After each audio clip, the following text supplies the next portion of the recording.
Well, hey, good day to you. This is Todd. I am a regular dude walking in the Word. We are starting chapter 13 of Exodus today, and it's entitled Giving the First to God.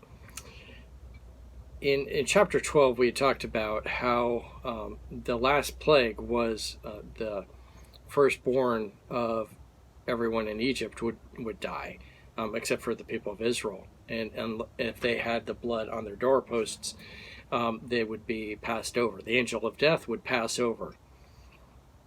And that went for animals and people. So God took the firstborn of those, the Egyptians. Now he is going to give kind of some regulations. And one of them is to give the firstborn, you're not sacrificing to them, but it's giving to them and then basically buying them back, redeeming them. And it was a way to remember this, going back to this plague and giving the first to God. So today, let's read this. It's taken from Exodus chapter 13, verses 1 through 16. So if you have your Bibles, you can read along with me.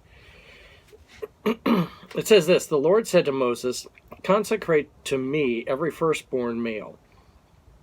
The first offspring of every womb among the Israelites belong to me, whether human or animal." Okay, so all your livestock and everything, the firstborn goes to God.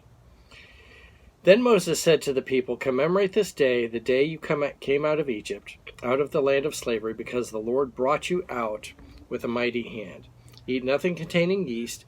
Today, in the month of Aviv, you are leaving. When the Lord brings you into the land of the Canaanites, Hittites, Amorites, Hivites, and Jebusites, the land he swore to your ancestors to give you, a land flowing with milk and honey, you are to observe the ceremony in this month.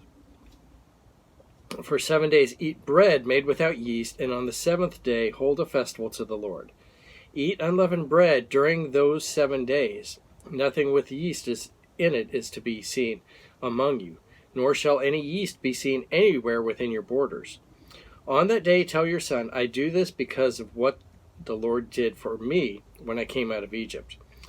This observance will be for you like a sign on your hand and a reminder on your forehead, that this law of the Lord is to be brought onto your lips. For the Lord brought you out of Egypt with his mighty hand. You must keep this ordinance at the appointed time each year. After the Lord brings you into the land of the Canaanites and gives it to you, as he promised on an oath to you and your ancestors." This is the second time in this passage he's said that he's fulfilling his promise. God is fulfilling his promise here. "You are to give over to the Lord the first offspring of every womb. All the firstborn males of your livestock belong to the Lord. Redeem with a lamb every firstborn donkey. But if you do not redeem it, break its neck. Redeem every firstborn among your sons. In days to come, when your son asks you, 'What does this mean?' say to him, 'With a mighty hand the Lord brought us out of Egypt, out of the land of slavery. When Pharaoh stubbornly refused to let us go, the Lord killed the firstborn of both people and animals in Egypt.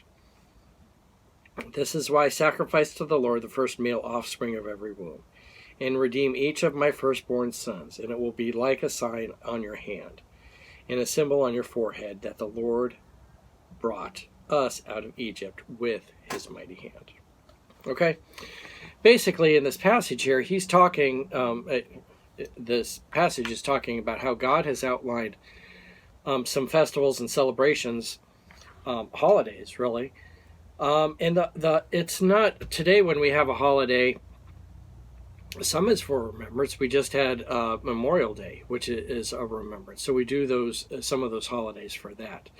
Other days of like New Year's Day, it's not for remembrance. It's like, oh, let's celebrate because it's a new year.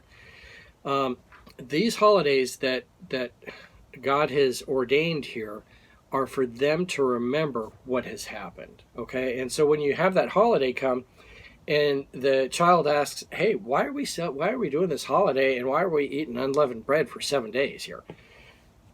It's because God said, "I want you to teach your children, so that your children always know and it will be passed on from generation to generation of what God did in Egypt. God did not want them to forget in Egypt. And how often it is for us, we forget stuff our forefathers did like a generation ago or whatever. We don't have those celebrations to remind us of it. But here God set up those holidays really for that purpose, to remind the people not to forget that. Okay, and part of the celebration too was giving the firstborn. So the firstborn animal you could sacrifice. Naturally, this is God we're dealing with, so he doesn't want you to sacrifice and do a human sacrifice for your children. So they're redeemed. So you would not take you would basically take money to pay for the child.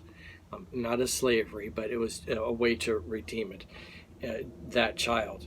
And it was a way, not because God needed money and more sacrifices, but it was a way for God to teach us, the people, about the firstborn and going all the way back to this 10th plague here. Okay, so all of this has to do with us remembering the events that happened back there, so they wouldn't be forgotten about. Okay, so that's why we celebrate, and have those things today with Passover and the Feast of Unleavened Bread and so forth. It's for us to remember and not forget. All right, thanks for watching. I'm a regular dude walking in the Word, and I look forward to seeing you tomorrow as we continue our journey. We're going into Exodus. We're finishing up Exodus 13 tomorrow. Lord's blessing. I'll see you then.